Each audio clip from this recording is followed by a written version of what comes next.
A ver, imaginad poder ver 512 colores diferentes en un solo píxel, que ya de por sí es diminuto. Una barbaridad. Totalmente. Pues imaginad eso solo para que luego una inteligencia artificial os diga que, bueno, con mirar apenas 50 de esos colores ya sabes absolutamente todo lo que necesitas saber sobre la vida, el estrés o incluso la muerte de una célula. Es un salto conceptual tremendo. Ya te digo, pues bienvenidos y bienvenidas a una nueva inmersión profunda. Yo estoy fascinada con el tema de hoy porque arranca en la biología más, digamos, microscópica y termina dándonos una lección magistral sobre cómo diseñar la tecnología del futuro. Sí, es un viaje interesantísimo. Hoy traemos una investigación de los Laboratorios Nacionales Sandía. Y, a ver, la misión de este análisis a fondo es entender cómo unos investigadores se propusieron resolver un problema gigantesco de procesamiento de imágenes biológicas. Ajá. Y casi sin querer terminaron creando una IA que nos enseña a fabricar mejores sensores ignorando el 90% de la información. Claro. Y lo fascinante de esto es precisamente dónde comienza todo, ¿no? En el agua, con un organismo microscópico muy concreto. Cuéntanos, porque tiene tela el nombre. Sí, a ver, el estudio se centra en una cianobacteria, la Synechocystis sp. pcc 6803. Casi nada. Exacto. Y antes de hablar de láseres y algoritmos, hay que entender, bueno, por qué a alguien le importaría estresar a esta pobre bacteria en un laboratorio. Chan, o sea, esto puede sonar a un experimento súper de nicho. ¿Por qué es tan clave esta cianobacteria? Pues porque las cianobacterias son, en muchos sentidos, los pulmones invisibles de nuestro planeta. Ya. Son responsables de una parte masiva de la fotosíntesis global, Y del oxígeno que respiramos, claro. además de ser el motor del ciclo del carbono. O sea, que no son un bicho cualquiera. Para nada. En este experimento, los investigadores cogen estas células y las cultivan en dos entornos distintos. Uno es un entorno rico en nitrógeno, que sería como un buffet libre para ellas. ¿El entorno ideal? Eso es. Y otro donde les quitan el nitrógeno casi por completo. Las matan de hambre, básicamente. ¡Madre mía! ¿Y por qué hacen eso? Porque observar cómo responden a esa falta de nitrógeno, cómo se estresan y alteran su química interna, es crucial. Ajá. Nos ayuda a entender cosas como la reacción de los ecosistemas acuáticos al cambio climático o cómo se forman esas proliferaciones de algas tóxicas en los lagos que vemos a veces en las noticias. O sea que si la cianobacteria sufre, el ecosistema sufre. Y al final, pues nosotros tenemos un problema gordo. Exactamente. Vale, entiendo el contexto. Y aquí es donde entra la parte tecnológica, ¿no? Porque para ver ese estrés a nivel celular, no usan el típico microscopio del colegio. ¿Qué va, qué va? Utilizan un cacharro que genera una cantidad de datos absurda.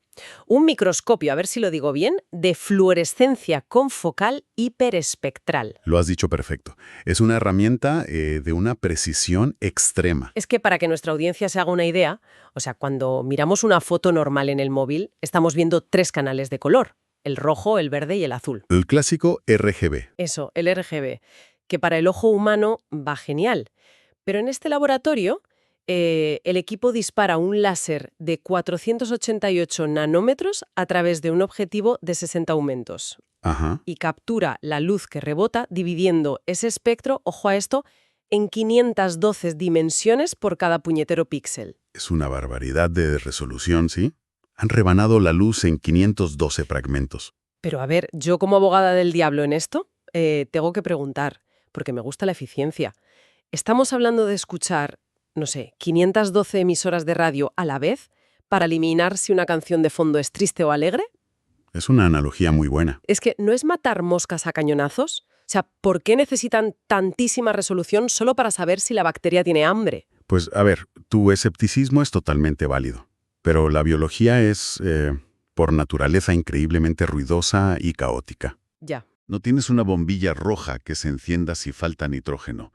Las señales de los pigmentos fotosintéticos, de las proteínas, todo eso se solapa. Como que se pisan unas a otras, ¿no? Exacto. Y además está la fluorescencia natural de la célula, que crea muchísimo ruido de fondo. Claro. Históricamente, para resolver esto se usaban técnicas súper tediosas, como la resolución de curvas multivariadas, o MCR por sus siglas en inglés. Pero el problema real es que, antes de saber qué canal de radio te da la información clave, necesitas escuchar todo el dial. O sea que tienes que recopilar todo el pajar para luego buscar la aguja. Eso es. La imagen hiperespectral es el paso previo necesario. Tienes que capturar la firma completa de la célula antes de saber exactamente qué estás buscando. Vale, te lo compro. Recopilan todo porque no saben lo que no saben. Pero claro, entonces pasamos a un problema informático monstruoso. Y tanto. Si cada pasada del microscopio genera miles de vectores y cada vector tiene 512 dimensiones. Bueno, en el estudio hablan de 44.000 vectores por cada trazo. Sí, es una locura de datos. ¿Cómo procesas eso sin que explote el ordenador? Por lo que he leído, decidieron simplificar el problema en la primera fase. Ajá. Ignoraron por completo la forma de la bacteria y trataron cada píxel como una entidad separada. Y fíjate, ese fue un movimiento brillantísimo por parte de los laboratorios Sandia. ¿Por qué? Porque al descartar la geometría, les da igual si el píxel está en el centro de la célula o en el borde. Separan la imagen entera en píxeles sueltos. Ya, lo convierten en un problema puramente químico. Exactamente. Pasan de un problema de visión artificial súper complejo a uno de clasificación de firmas químicas puras y duras.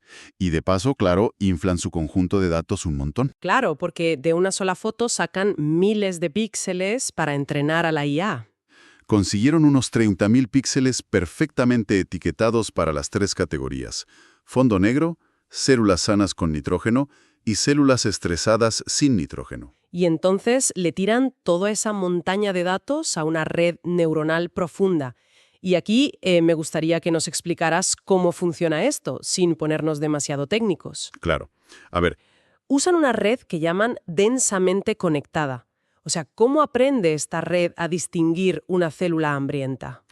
pues imagínate un embudo gigante lleno de pequeños comités de expertos. ¿Vale? En la parte más ancha del embudo, arriba del todo, entran los 512 canales de luz de un solo píxel. Y esos datos pasan a una primera capa de 128 neuronas artificiales. Ajá. Cada neurona evalúa una combinación distinta de esos colores y pasa su veredicto a la siguiente capa, que es más densa, de 256 neuronas. Entendido. Y mientras la información baja por el embudo, la red, que por cierto usa un optimizador matemático llamado Adam, va detectando patrones sutiles, conexiones químicas que un humano es incapaz de ver. Y va ajustando el peso de esas decisiones. Eso es, hasta que al final del embudo tiene que elegir entre 3 puertas: fondo, sana o estresada. Y los resultados son, bueno, espectaculares. El estudio dice que alcanzan un 98,9% de precisión general. Sí, una precisión casi perfecta. Y lo comparan con modelos clásicos como los Random Forest, que se quedaban en un 97,8%. Y aquí alguien podría decir, oye, ganar un mísero 1% no justifica montar toda esta infraestructura de inteligencia artificial. Ya. Puede parecer poco, pero si escalas esto a la biología del mundo real, donde analizas millones de células de un pantano, ese 1% es brutal. Claro, marca la diferencia. Totalmente. Es la diferencia entre detectar un brote de algas tóxicas a tiempo o pensar que el agua está limpia por un error estadístico. Vale, o sea que la máquina es súper precisa. Pero ojo, que aquí viene mi parte favorita del documento. A ver. Me puse a mirar con lupa la figura 3A, que es la matriz de confusión. Básicamente la tabla donde apuntan dónde ha metido la pata la IA. Sí. Y vi algo rarísimo. Resulta que casi todos los supuestos errores eran píxeles que los humanos habían etiquetado como fondo negro, pero que la IA se empeñaba en decir que eran células. Ajá. Y yo pensé, a ver, si la IA es tan lista, ¿cómo demonios confunde el vacío negro de la placa con una bacteria viva? Está alucinando células. Pues fíjate, esa es la pregunta del millón. Y la respuesta es que no. La IA no estaba alucinando absolutamente nada. ¿En serio? En serio. Si conectamos esto con el panorama general, el giro de guión es que la IA tenía razón y los expertos humanos se habían equivocado sistemáticamente. O sea, espera. ¿Me estás diciendo que la máquina corrigió lo que los biólogos consideraban la verdad absoluta del experimento? Tal cual. Y tiene una explicación muy lógica si piensas en cómo miramos las cosas nosotros frente a cómo las mira la red. A ver. Los humanos dependemos de la estructura espacial. Cuando los biólogos hicieron las plantillas originales, si veían una célula que estaba un poco borrosa o cortada en el borde de la foto... Su cerebro decía, esto es un borrón. Exacto. Decían, para tener datos limpios, esto lo pinto como fondo oscuro y lo ignoro. Juzgaban la geometría. Claro, el sesgo visual. Pero recuerda que la IA estaba evaluando esto píxel por píxel de forma aislada. La red neuronal no sabe qué es un círculo o un borde. solo sabe de química. Solo ve las 512 frecuencias. Eso es. Así que cuando analizó esos píxeles que el humano llamó fondo, detectó la firma química exacta de la clorofila y las proteínas. O sea, la IA levantó la mano y dijo, perdonad, pero aquí hay vida. Literalmente. Dijo, me da igual que parezca un borrón, químicamente esto es una cianobacteria. ¡Qué locura! Es la victoria total de la química sobre la vista humana. Nos da una cura de humildad importante. Pero bueno, esto nos lleva al siguiente bloque del estudio, que para mí es pura magia ingenieril. ¿La poda de datos? Exacto. Volviendo a la analogía de las radios. Si la IA es tan sumamente buena aislando esas firmas químicas ocultas, ¿de verdad necesita escuchar las 512 emisoras a la vez? Pues resulta que no. Y aquí es donde la cosa se pone realmente interesante. Cuéntame cómo hicieron para quitar datos. Usaron un algoritmo de muestreo iterativo. Una vez que la red neuronal sabe hacer su trabajo perfectamente, digamos que los científicos auditan cómo toma las decisiones. Ajá. Miran lo que llaman los pesos sinápticos, que en matemáticas representan a qué dimensiones se les está dando más importancia. Sería como auditar una empresa, ¿no? Para ver qué empleados están currando de verdad y cuáles se pasan el día en la máquina de café. Jaja, exactamente. El algoritmo coge a ese empleado, es decir, la longitud de onda menos importante, y la elimina por completo del sistema. ¿Vale? Y entonces vuelven a evaluar la precisión de la red. Tienen un umbral, que llaman tau, fijado en 0,005. O sea, un margen de error súper estricto. Muy estricto. Si la precisión general no cae por debajo de ese umbral, esa frecuencia se queda en la basura. Y repiten este ciclo cientos de veces. Y el resultado de purgar todo esto es lo que a mí me voló la cabeza. O sea, descubren que pueden cargarse casi el 90% de los colores iniciales. Así es. Pasan de necesitar 512 canales a menos de 50. Y la precisión sigue casi intacta. Es un descubrimiento masivo.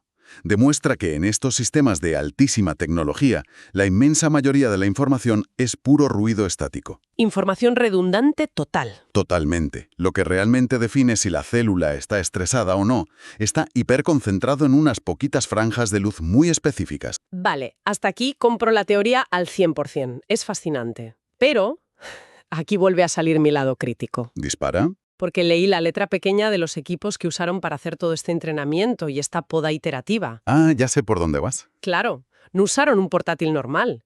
Usaron un superordenador, un NVIDIA DGX1, con 8 tarjetas gráficas Tesla de altísimo rendimiento, 512 GB de memoria RAM, un monstruo computacional. Sí. Una bestia. Entonces mi duda es pragmática.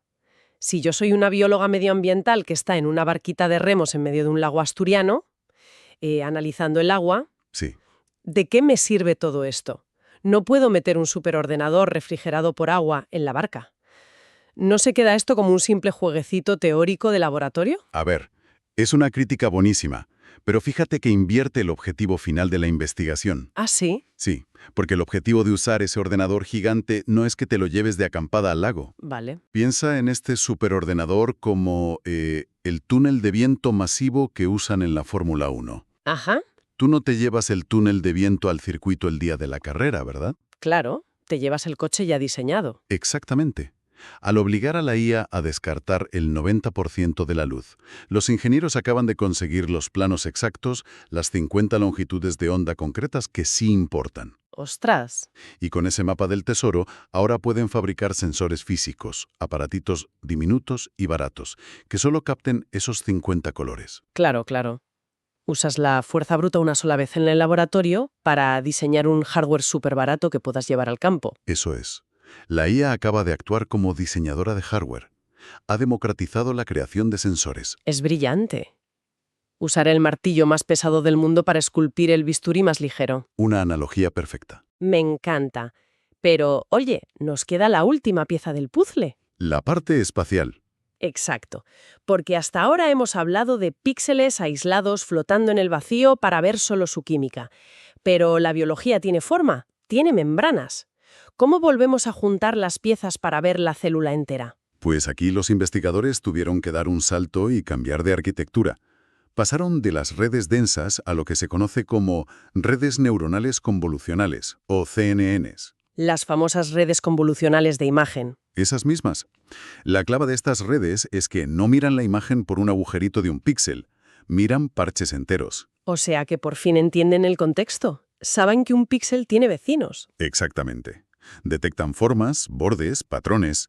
Y para entrenarla usan pequeños chips de imagen de 48 por 48 píxeles, Y aquí hacen una cosa muy chula, que es el aumento de datos, ¿verdad? voltean, los recortan. Claro, porque al final una bacteria sigue siendo una bacteria, aunque la mires del revés. Exacto. Así la máquina aprende el concepto geométrico de la célula sin memorizar una foto concreta. Y consiguen resultados espectaculares, con un margen de error, el error absoluto medio, de apenas 0,041. Es finísimo. Pero hay un detalle visual en el documento que me dejó loquísima. Las máscaras. Las máscaras, sí. Si miras los dibujos que hicieron los humanos para señalar dónde estaban las bacterias, se ven, bueno, rudimentarios, como dibujados con un rotulador gordo. Muy dentados, sí. Líneas duras, superpixeladas, pero luego miras los bordes que genera esta red convolucional y son curvas perfectas, orgánicas. Parecen membranas de verdad. ¿Cómo es posible que una máquina que procesa píxeles cuadrados dibuje de forma más natural que un biólogo?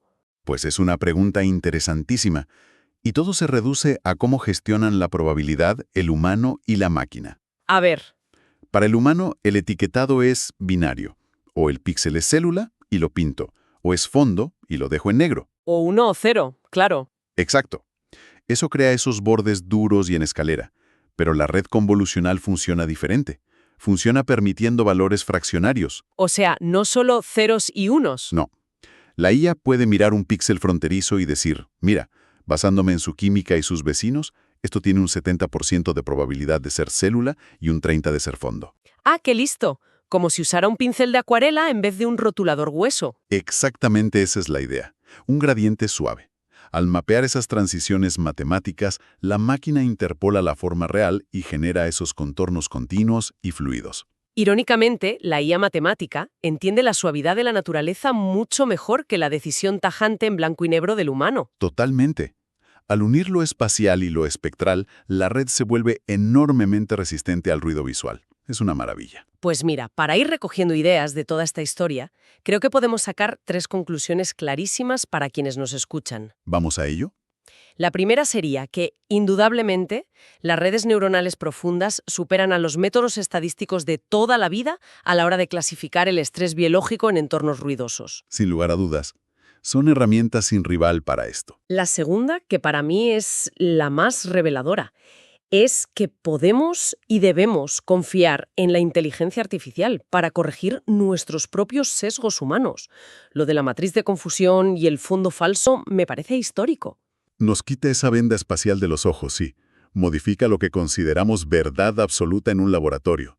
Y la tercera, el gran avance práctico, la IA puede actuar como diseñadora de hardware, diciéndonos qué sensores diminutos fabricar tras descartar el 90% de la información redundante. Es un resumen perfecto.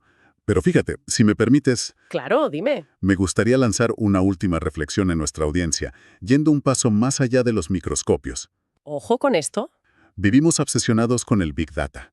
Empresas, gobiernos, todos quieren recopilar el 100% de los datos, todo el rato. Ya te digo. Pero este estudio acaba de demostrar, con pura matemática, que en uno de los análisis biológicos más complejos que hay, el 90% de esos datos masivos era ruido inútil. Es verdad. Entonces la pregunta es, ¿en cuántas otras áreas de nuestra sociedad estamos gastando fortunas para recopilar montañas de datos redundantes cuando en realidad una fracción pequeñísima, bien analizada, nos daría la respuesta exacta? Ostras, es una reflexión buenísima. ¿Más datos siempre significan más conocimiento? ¿O solo estamos acumulando ruido? Esa es la clave. Pues ha sido una exploración fascinante, de verdad. Desde los colores de un píxel solitario hasta el futuro de cómo medimos el mundo. Muchísimas gracias por acompañarnos en esta inmersión profunda. Ya sabéis, la próxima vez que os vendan la necesidad del Big Data absoluto, recordad a esta pequeña cianobacteria estresada. Un saludo y hasta el próximo análisis a fondo.